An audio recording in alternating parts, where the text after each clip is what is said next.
Mike Schuetz owns the tiny Hawkins Gun store in northern Wisconsin.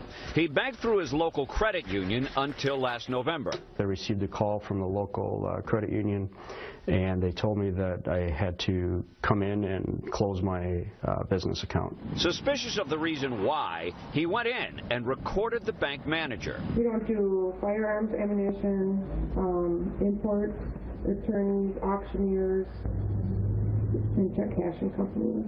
His business was placed on a high-risk list created by the Department of Justice program called Operation Choke Point. All right, folks, this is what it's come to in the United States of America, apparently. Michael Schuetz joins us, the owner of Hawkins Guns and a victim of Operation Choke Point. Michael, when I saw this story, I can't tell you how outraged I am, and everyone that I've talked about this with is equally as outraged. Welcome to the show, sir. Thank you for having me. So how has this affected your business, first of all? Well, first of all, you know, I have to, in order to do deposits, up here in northern Wisconsin, we don't have banks very close to us, and this was actually the only credit union or financial institution in our small town here. So I had to go about 45 minutes away to get access to a bank, and they were gracious enough to open an account for me. But I have to travel now 45 minutes to do deposits, and that gets to be quite expensive and risky when you're traveling with cash and checks. Money, yeah. Well, I hope you can deduct it off your taxes at least. What are your legal avenues? Have you spoken to an attorney about this? Well, I've spoken with some attorneys. I'm still waiting to hear back from a couple of them. So as of this right first now, I'm hit not you, sure where it's going to go legally.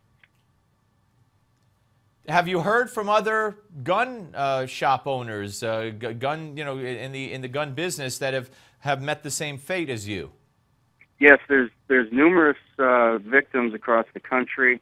However, I'm the first to actually get any sort of evidence of that happening with the audio recordings that I did get. What does this say to you about this country? It's pretty scary. It's pretty scary that we live in a day and age when you can't freely engage in business practices without the government telling you that you can't. Yeah, no, absolutely. And let me ask you this. You know, here we have a president who certainly is an anti-gun president. I mean, this is a backdoor attempt to circumvent Congress. Have you been in touch with your congressman about this? Yes, I'm working closely with Congressman Sean Duffy. He's been a great asset to have. He's definitely there for his people, and he's taking this fight on along with the U.S. Consumer Coalition. They've been wonderful to work with as well. They've been spearheading this fight against Operation Choke Point, and I'm just happy that I'm not happy that I'm a victim, but I'm happy that those individuals and that organization are there to help me through this and being a voice for me. Did you have any warning about this before the bank said no?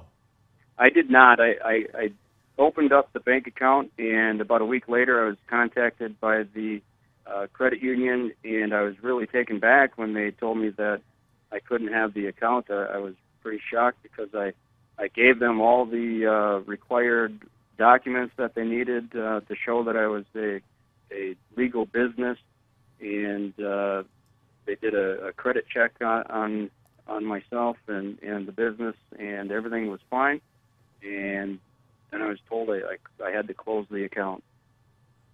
Is it a big national bank that helped you out? And if you would care to mention them or not, I mean, I'm sure a lot of people watching on this network would certainly want to know and would support that bank. You don't have to. It's up to you. Well, I mean, it's out there. Heritage Credit Union is the bank that I went to, but this really stems above the bank and above the credit union. Yeah, absolutely. This is coming definitely from the Department of Justice. Michael, let us know. We'll stay on top of this. We'll speak to Congressman Duffy as well. Thank you very much, sir. Thank you. Thank you very much. Bye now. Good luck. All right, folks, we'll be back with the Malzberg panel after the break. But first, when Iraqi President Saddam Hussein invaded Kuwait in August of 1990, President George H.W. Bush responded. And let's look at that with this hour's America's Moment. Since the beginning annals of history, the Middle East has always been a center for conflicts, intrigue, and war. So it was again on August 2nd, 1990, when Iraq's then President Saddam Hussein ordered his armies to invade Kuwait. His objective? The oil-rich fields of Rumalia. It took 5 months of failed negotiations before the United States and its European and Arab allies abandoned their diplomatic efforts and initiated military actions against the invading Iraqi forces. On the evening of January 16, 1991, President George Herbert Walker Bush addressed the nation.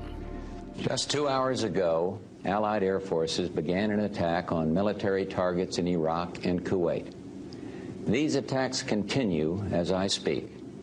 The largest Allied coalition since World War II was amassed under the command of General Norman Schwarzkopf. Known as Stormin' Norman, he led over 500,000 troops with military forces primarily from the United States, Britain, and Saudi Arabia, along with logistical and financial support from an additional 31 nations. President Bush was quick to make known the Allies' clear and limited objectives. Known to history as either the Persian Gulf War or First Gulf War, it marked the beginning of frontline reporting by embedded news reporters from around the world, providing their viewers with live pictures of ongoing battlefield actions. Anticipating the Arab nations opposing him would refuse to fight alongside their archenemy, the Israelis, Hussein launched Scud missile attacks against Israel, hoping to draw them into the conflict.